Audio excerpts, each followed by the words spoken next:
Halo, selamat datang di mata kuliah Metode Penelitian Kualitatif. Ini adalah video pembelajaran yang ke-9. Topik kita hari ini tentang konsep desain, penelitian grounded theory, dan dinamikanya. Tujuan pembelajaran hari ini, mahasiswa mampu memahami dan menjelaskan konsep desain penelitian grounded theory. Jadi, sesuai dengan RPS, sesuai dengan silabus, bahwa tujuan hari ini hanya satu ya, yaitu kalian mampu memahami dan menjelaskan konsep desain penelitian grounded theory. Ada 5 hal yang ingin kita bahas pada kesempatan hari ini. Pertama tentang sejarah grounded theory, kedua ciri-ciri penelitian grounded theory, yang ketiga skema tahapan penelitian grounded theory, yang keempat coding sebagai analisis data, dan yang terakhir adalah kelebihan dan kekurangan dari grounded theory. Sejarah penelitian grounded theory. Jadi kalau kita bicara sejarah, maka grounded theory ini lahir sebagai reaksi dari berbagai kelemahan strategi penelitian kualitatif lainnya. Ada case study, ada fenomenologi, ya. Terutama grounded theory ini lahir karena adanya kelemahan atau dirasa ada kelemahan dari penelitian fenomenologi. Dikenalkan oleh dua sosiolog, yaitu Glasser dan Strauss, tahun 1960-an. Berdasarkan penelitian yang mereka lakukan pada pasien-pasien berpenyakit akut di Rumah Sakit Universitas atau University California San Francisco.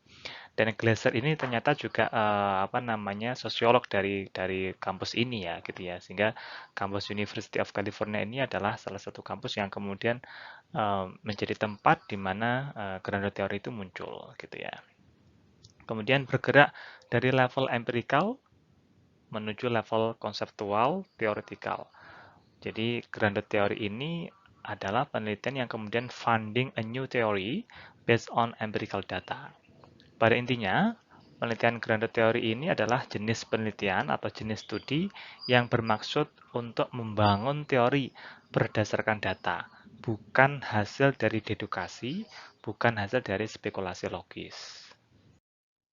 Ini adalah perkembangan teks dari grounded theory.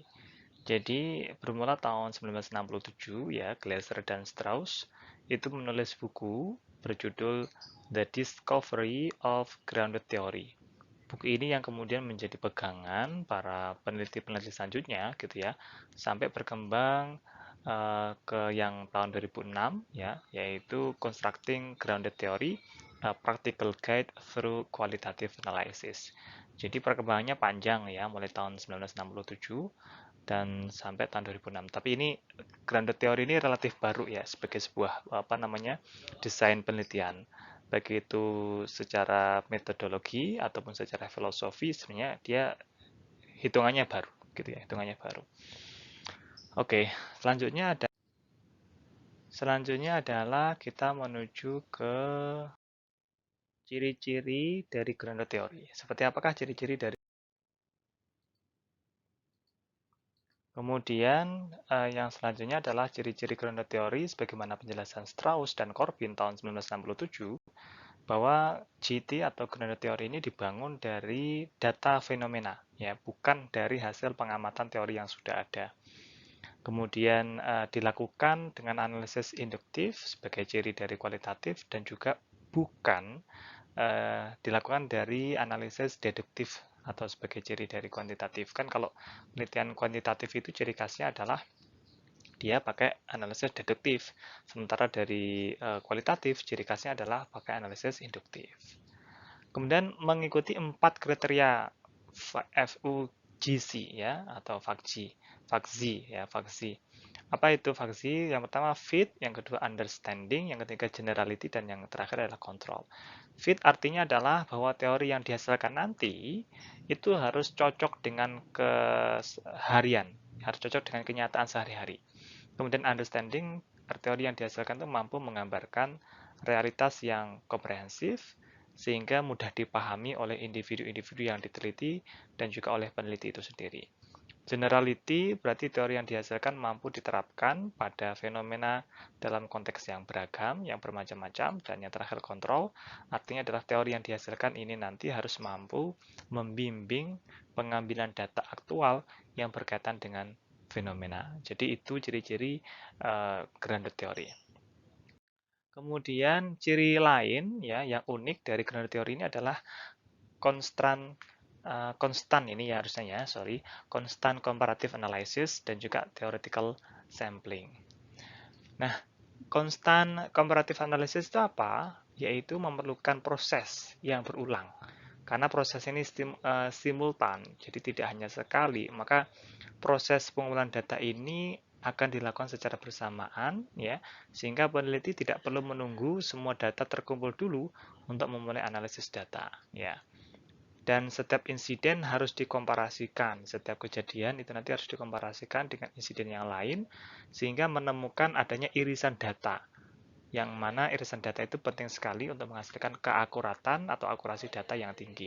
Sehingga analisis data kualitatif dalam grounded theory ini ya ongoing activity ya, dia proses yang berkelanjutan sejak pertama kali data itu dikumpulkan, kemudian dilanjutkan dari reduction ya, dikurangi, ditampilkan sampai nanti diverifikasi, semuanya adalah proses yang komparatif, yang berbandingan gitu ya.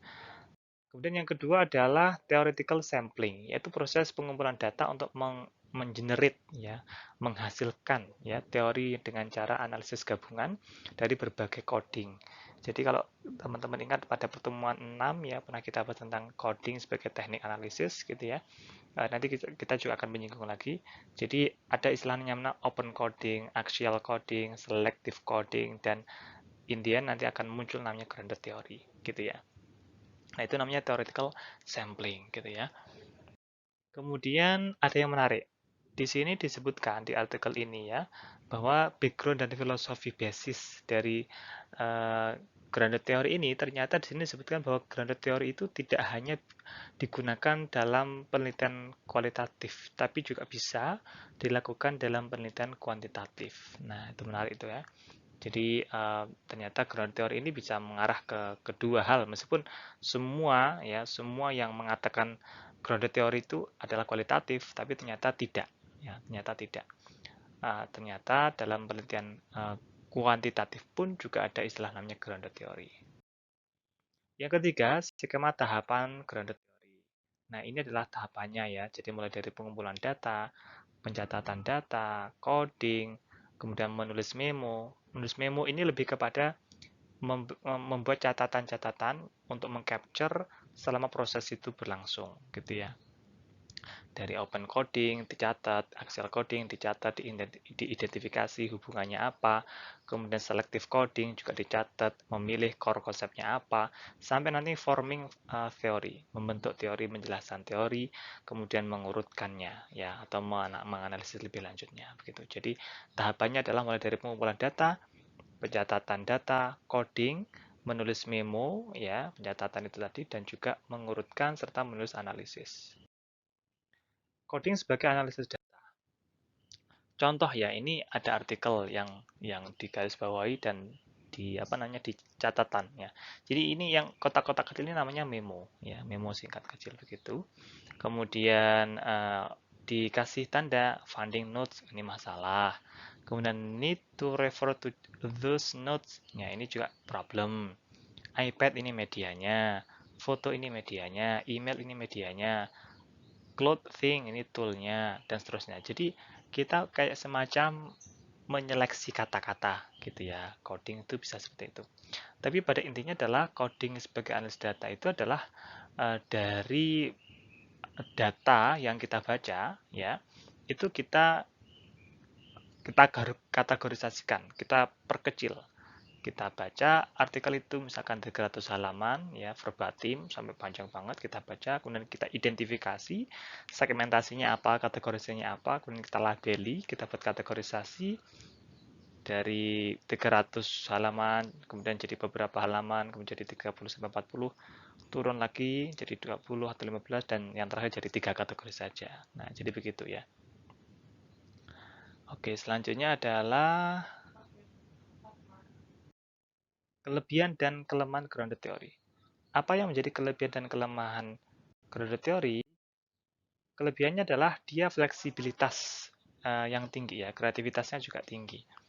karena adanya keinginan untuk membuat teori itu kemudian fleksibel, ya, kreativitasnya juga tinggi. Tapi ini kemudian nanti mensyaratkan kepada si peneliti ini untuk paham secara betul, ya, bagaimanakah pendekatan dari grounded teori itu. Biasanya sih memang grounded teori ini itu dipakai oleh orang-orang yang dia ngambil penelitian S3 biasanya. Kalau penelitian S1 biasanya tidak, ya, kita lebih kepada kuantitatif, atau paling banter itu kalau S1 itu lebih ke studi kasus, fenomena gitu ya. Tapi kalau grounded teori tidak, biasanya mahasiswa S3 biasanya. Kemudian kelebihannya adalah keterbukaan dalam menciptakan teori baru, sehingga proses feedback itu berjalan di sana, proses komunikasi berjalan di sana. Sehingga yang menjadi kelemahannya adalah jenuh, ya, karena terus itu, ya, proses kejenuhannya berlebih nanti, sehingga harus dikontrol nih.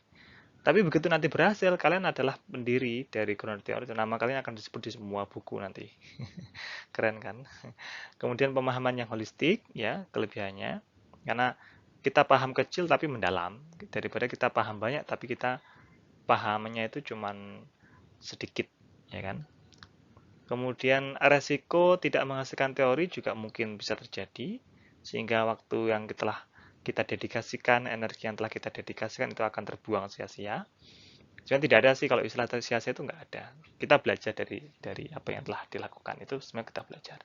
Kemudian kelebihannya lain adalah prosedur analisis yang jelas, ya, terdefinisikan dengan jelas, ya, tahap-tahapannya.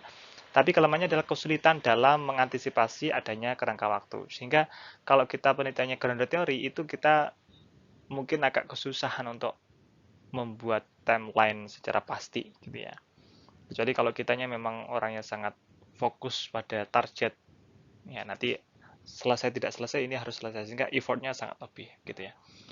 Itu kelebihan dan kelemahan grounded theory, ya, barangkali begitu. Kalau ada pertanyaan silahkan reach out ke saya, bisa ke email atau ke akun sosial media yang saya miliki. Terima kasih, sampai jumpa di pertemuan selanjutnya. Assalamualaikum warahmatullahi wabarakatuh. Bye-bye.